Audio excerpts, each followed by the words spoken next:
We are witnessing the worst era of WWE in the history of the company, okay? I know people are going to be like, 2018, 2019, Vince McMahon, yeet, I'm a yeeting, guys. Cody Rhodes. Stop. This is the worst era of wrestling that we have seen from WWE, and you know that. The fan reactions are telling you that every single week. How many weeks have people been complaining about, oh, well, the crowd here in Tulsa is dead, or the crowd here in Wyoming is dead, or the crowd here in Illinois is dead, whatever. You know what I'm saying? Wherever the crowd is. Chicago has a great crowd, by the way, but you get the point, okay? Everyone's complaining about the crowds. The fans themselves are chanting, we want truth. We want our truth. We want truth. You know? It's as simple as that. The fans are becoming disenfranchised with this product. After every Raw, every SmackDown, every PLE, you have fans in the IWC, wherever the heck you can find anyone at this point, are all upset with the current product. There are obviously always going to be Triple H and WWE meat riders, you know what I'm saying, the WWE carnivores that are always on the prowl, you know what I'm saying, glazing WWE for every little thing that they do and every single thing that Triple H is doing. But this product is not good, and anyone who's been watching consistently should understand this thing. You know, in 2019, people call it so bad. At least we had a good WrestleMania that year, in my personal opinion. It was a solid to good Mania. What did we get this year for WrestleMania? We got John Cena and Cody Rhodes in the main event, one of the worst main events ever at WrestleMania. You get what I'm saying? Look at the ring mat nowadays. The ring mat has a big Slim Jim poster plastered right in the middle of the mat. What am I looking at? This all about ads and sponsorships. Look at the ring mats on PLEs, on SmackDowns, on Raws. It's getting unbearable. The viewership started out at 6 million globally for Raw on Netflix, and within 5 weeks it was already struggling to get 2.8 million views, and it still is struggling to get 2.7 to 2.8 million views globally. Remember Triple H was saying, now we're going to open up to a worldwide audience, man. This is going to be special. It's going to be huge. Yeah, it was huge for 1 week, and now look at you. Look at you now. You know what I'm saying? Mama Oats. You know what I'm saying? So it's getting embarrassing at this point, man. In 2019, if they move Raw to Netflix and it had like 5 million views to start, and then was struggling to get 2 million after about like 4 or 5 weeks, everyone would unanimously call the product garbage. But now all of a sudden we have to unanimously, or not unanimously, but a lot of fans are still pretending like this product is good or is decent. It's not decent. It is awful. It is absolutely awful. There's no effort. What has been good all year? Remember after Mania 40, when Triple H was promising us, he's like, welcome to the new era, the Renaissance era, the Polavec era, the game, Fina. Like, what are you doing? What has been good or new about this era? Every single week, Raw and SmackDown ends the same way. How many times have we seen Seth Rollins will come out with his faction and start to show off and cut a promo? They'll then be interrupted by Sami Zayn, Punk, or Jey Uso. Then later that night, it'll end in a brawl between Rollins' faction and one of them, or all three, Punk, Jey Uso, and Sami combined. Or the following week, you'll have Sami come out and cut his promo first. Then later in the night, he'll brawl with Rollins' faction. Or we'll start off with Punk like we did yesterday. Punk will come out and start to show off with a promo, and by the end of the night, it ends in a brawl again with Rollins' faction. It is the same episode on repeat. There is zero creativity. The through line and the mainline story of Seth Rollins and his faction has failed because it makes no sense and it's garbage. And he is not a top guy who can elevate an entire mainstream story, main level story in the company and elevate, an entire brand like Roman Reigns did for the last 4 or 5 years. You get what I'm saying? Seth Rollins doesn't have the ability to do that. That's why this story is tanking and no one really cares about it. Brunson Reed came out last night to no pop and they fade into Braun Breaker's theme. No one pops. They just bark for 2 seconds and then he walks to the ring and that's it. Because there's no star power. Even John Cena, Roman Reigns, all these people, they don't show up. They don't. This is a John Cena retirement tour, and we're supposed to be okay with John Cena showing up for a 10-minute promo at the end of a 3-hour SmackDown once every 2 or 3 weeks, and then showing up on a PLE and winning the match predictably?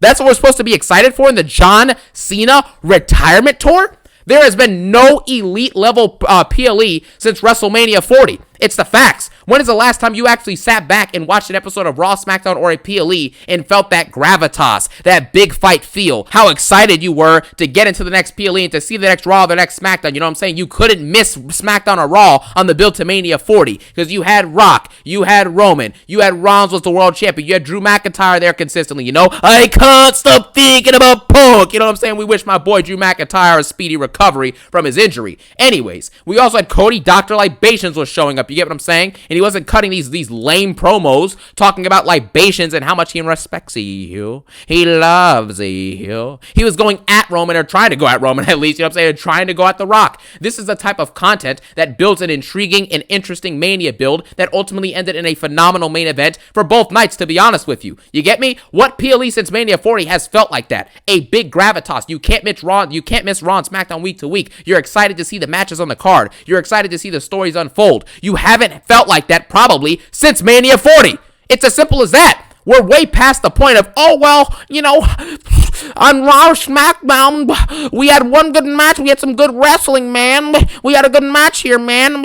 D-lister Black fought Carmelo Hayes, man. The Miz, he fought against Jefferson Cobb.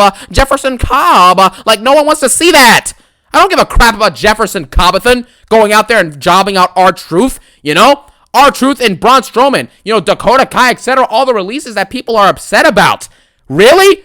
This is the type of products we get, and Triple H takes zero accountability for it. All the people who have been released, the major ones, you know, pretty much actually everyone in general, has all reported the same info, that there's no transparency from Triple H. He doesn't call them, he doesn't let them know. Just someone on the WWE team calls them and lets them know, hey, we're relieving you of your duties. This isn't a leader. All the title reigns in the last year have just sucked. They've all sucked. You know, Cody Rhodes' championship reign was awful. Gunther's title reign was awful. Rhea Ripley's championship reign to start the year was just bad. You know, Liv Morgan's title reign was all predicated on Rhea and Dominic Mysterio, so that title reign was basically a forgetful wash. You know what I'm saying? So Nia Jax had a bad WWE Women's Championship reign, you know? The tag team division has been dead for a minute now in both divisions. So what do you have? What do you seriously have? What has been good all year? I say this before and I'll say it again. If you missed every single episode of Raw and SmackDown this year and only tuned into the PLEs, what would you have missed this year? Seriously, ask yourself that question. What would you have genuinely missed? Maybe a few segments here and there that were good in a 6-month span? We're halfway through the year, and all you can say that you would miss on the weekly shows is a few good segments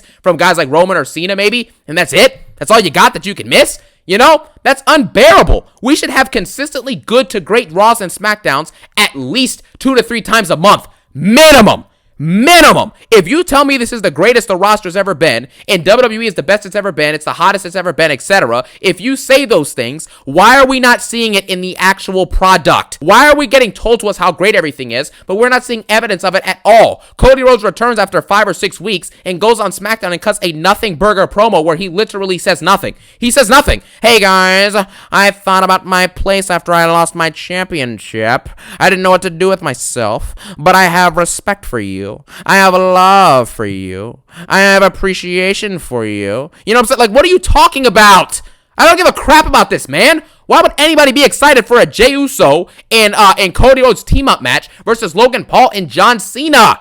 This is all stupid, man. Everything is about ads and sponsorships and commercials and bad booking. There is zero creativity. Do you remember in the build to WrestleMania 40 where Rock, who is one of the most he's a lot busier than he's a lot busier than 100% of the WWE roster, yet he was showing up more than most of the roster. He was also cutting his Instagram promos every single week leading up to Mania, cutting 15 to 20 minute promos before he'd show up on SmackDown or Raw, just bashing people, bashing Cody Rhodes, bashing Mama Rhodes, bashing Seth Rollins, bashing, you know what I'm saying, bashing whoever he wanted to and doing whatever he wanted to, talking about whatever he wanted to. That is how you actually command people as a legitimate star. You want to build stars, develop yourself outside of WWE, you know what I'm saying, when in terms of like not on the shows, develop yourself on social media. Everyone's watching a TikTok or a YouTube short or an IG reel or a Twitter something, whatever, you know, everyone's watching social media at some point, so go on social media and get yourself over. There's no effort by this roster. I'm tired of hearing how great this roster is. No one's doing anything.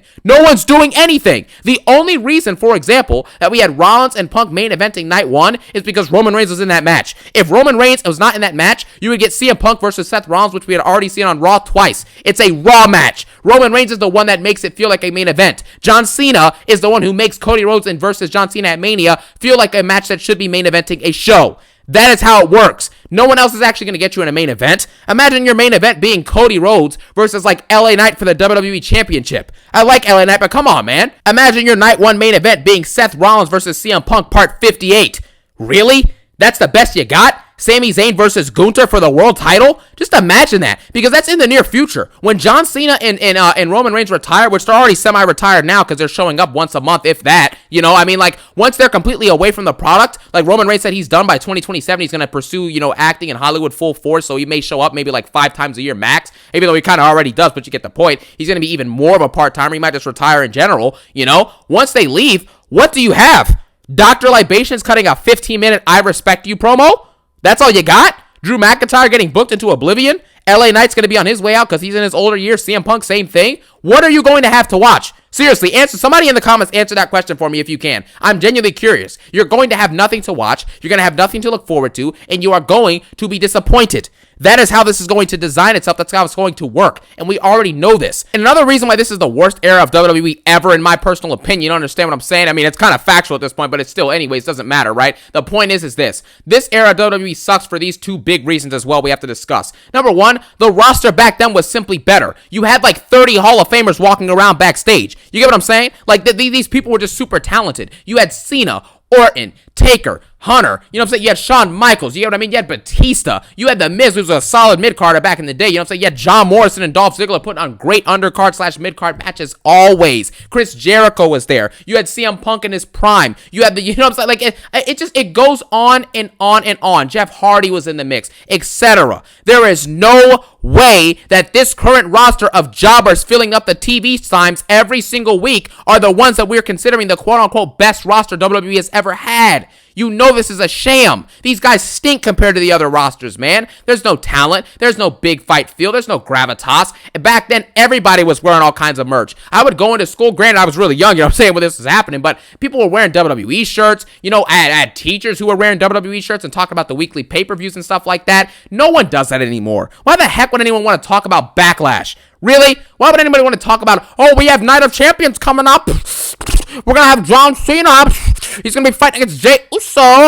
Like, no one cares. What? Nobody talks about this garbage. You understand what I'm saying? So you have that. Then the other reason we have to discuss, Vince McMahon is better than Triple H at booking, and it's indisputable. I understand that the last like 5 to 8 years of Vince McMahon's booking was just garbage. You know what I'm saying? In the totality, there were still some very good moments throughout, and I appreciate those moments. But there was also some really bad booking and stuff like that as well. You know, the last 5 to 10 years of him, you know, being or having his job as the head creator of WWE. But the fact is that Vince McMahon still gave us 3+ to 4+ decades of great professional wrestling content more times than he didn't, and he built wrestling as we know it to what it is today. So without him, we wouldn't have the wrestling that we have now. And with Triple H, we will have as bad as we have right now. So Vince McMahon understood how to actually build stars. Triple H is not building any new stars. I talked about how there's no stars, there's no big gravitas feeling people anymore besides Roman Reigns, who's obviously the last star in all of wrestling. It's as simple as that. Roman Reigns is a guy, I think he just passed like 10 million followers on Instagram. There's only like 7 or 8 wrestlers all time who have done that, and all of them are pretty much mainstream people that you could ask someone on the street, hey, have you seen this guy or this girl before? And they'll probably be like, yeah, I've at least heard of him. You know, or I've at least heard of her, or I've seen him or her. You get what I mean? Roman Reigns is probably going to pass that test with at least 60 to 70% of the general population that watches media. It's as simple as that, you know? Roman Reigns is the last guy to actually elevate a SmackDown. He carried SmackDown when he was with the Bloodline, him and the Usos and Paul Heyman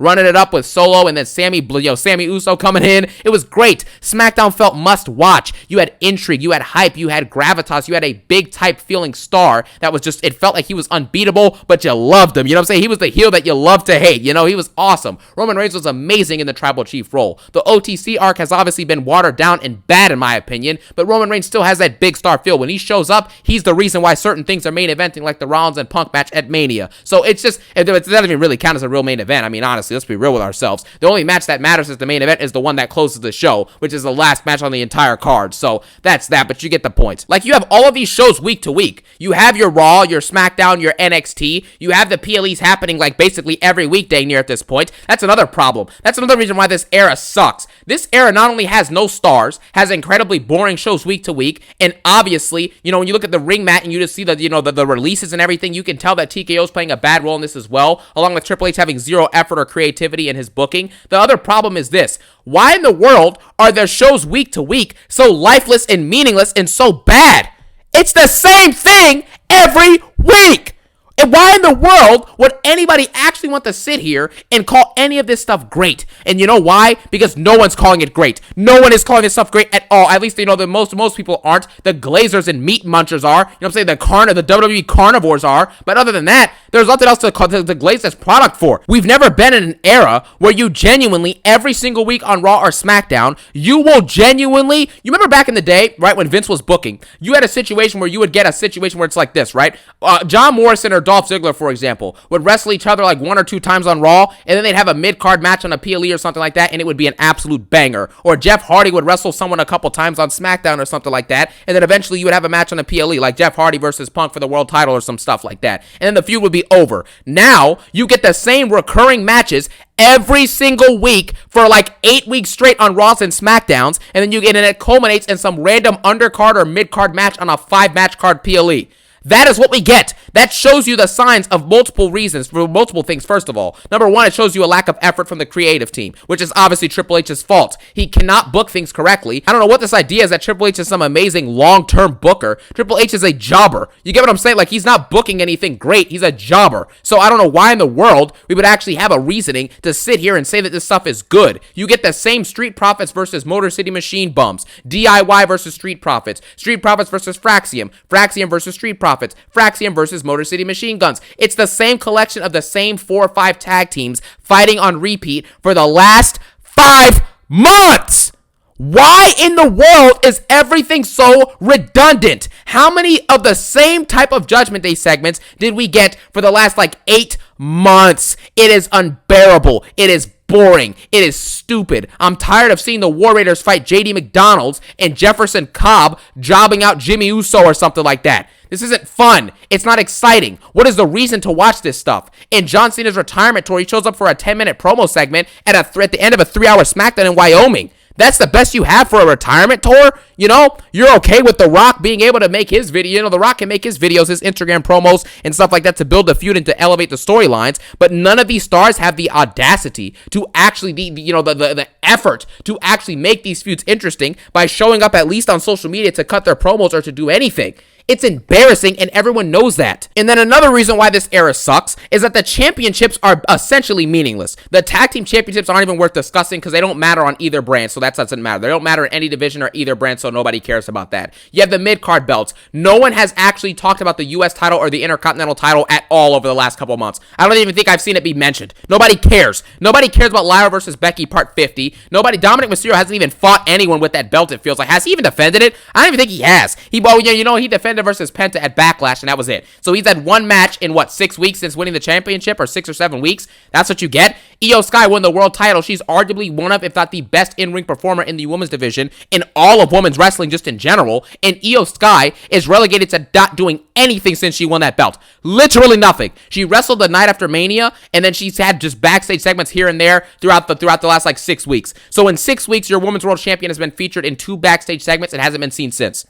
That's all you got. And then John Cena, we talked about him. He's a WWE champion. He shows up once a month on SmackDown to cut a 10-minute promo at the end of the show and then get RKO'd or Crossroads and left knocked out in the ring. And that's it.